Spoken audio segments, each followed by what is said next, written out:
Azime hizo taa. Ninaitwa Twaha Salim Abdalla Mwaipaya. Mimi nilikuwa ni mratibu wa uhamasishaji wa baraza la Chadema Taifa Bavicha. Kwa hiyo namshukuru Mwenyezi Mungu. Siku ya jana tulianza safari kutoka Dar es Salaam kuja kanda ya kati, hususan mkoa wa Morogoro kwenye operesheni yetu ya chama ya No Reforms No Election. Tulianza safari yetu majira ya saa 11 jioni, lakini tulibahatika kufika Morogoro majira ya saa 5 tukapumzika, na baada ya hapo alfajiri ya saa 11 ya leo tulikuwa tunaanza safari kuelekea Ifakara, jimbo huko tulikuwa tunaelekea Ulanga kwenye mkutano wetu wa kwanza wa siku ya leo. Lakini tulipofika mataa ya Tumbaku hapa Morogoro, tulipata changamoto ya ajali.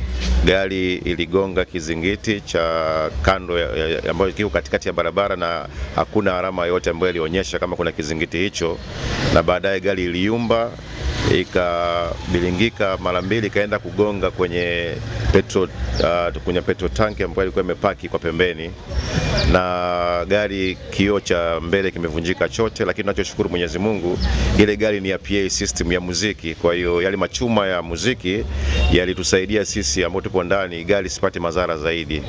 Kwa hiyo tulikuwa tupo watu 4 ndani ya gari. Majeraha ambayo tumeyapata ni maumivu tu ambayo ndani kwa ndani, hakuna mtu amemwaga sana damu. Lakini tunachomshukuru sana Mwenyezi Mungu, ametuokoa. Mimi sijawahi ku experience ajali ya barabarani, kwa mara ya kwanza napata ajali ya gari, na nimeona namna gani imetokea, na nikawasaidia wenzangu, kwa sababu mimi nilikuwa nimekaa siti ya mbele.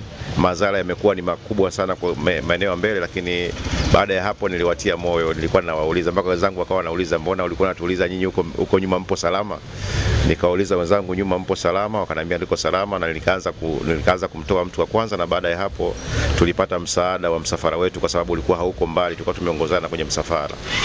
Kwa hiyo majeraha sio makubwa sana, tunamshukuru Mwenyezi Mungu. Sasa hivi tupo hapa Nanguji Memorial Hospital, tunaendelea na matibabu. Tayari tumeshapata vipimo ili kujua kama kuna matatizo au madhara makubwa ndani ya mwili, kwa sababu hatuna damu ambayo imetoka nje. Kwa hiyo tunasubiri majibu kutoka kwa daktari.